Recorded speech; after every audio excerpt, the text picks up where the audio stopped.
যেদিন প্রথম এসেছিলে।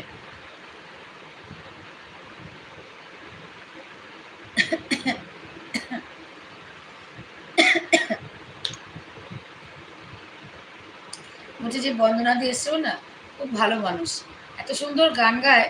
আমি ওর চ্যানেলে প্রতিদিন যাই, ওই দিদির চ্যানেলে প্রতিদিন গিয়ে দেখি কোনো গান আপলোড করেছে কিনা, সব সময় দেখি। আর একজন আছে মিতা ব্যানার্জি, মিতা ব্যানার্জি বলে একজন আছে, খুব ভালো গান গায় ভদ্রমহিলা। আর একজন আছে, আমি নামটা মনে করতে পারছি না, সুচন্দ্রিমা বা কিছু, চশমা পরে, খুব হাই পাওয়ার, অপূর্ব গান গায় ভদ্রমহিলা, অপূর্ব গান গায়। এদের এই কয়েকটা গানের চ্যানেল না আমি সবসময় দেখি, আমি নিজে গান ভালোবাসি তো।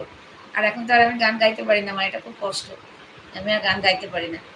তো আমি ওদের চ্যানেল সবসময় দেখি। আর এই বন্দনাদিকে এত বেশি লাগে, এই জন্য বন্দনাদি আর মিতাদি এরা খুব ঠাকুর ভক্ত, খুব ঠাকুরের পুজো করে, ঠাকুরকে নিয়ে থাকে। বন্দনাদি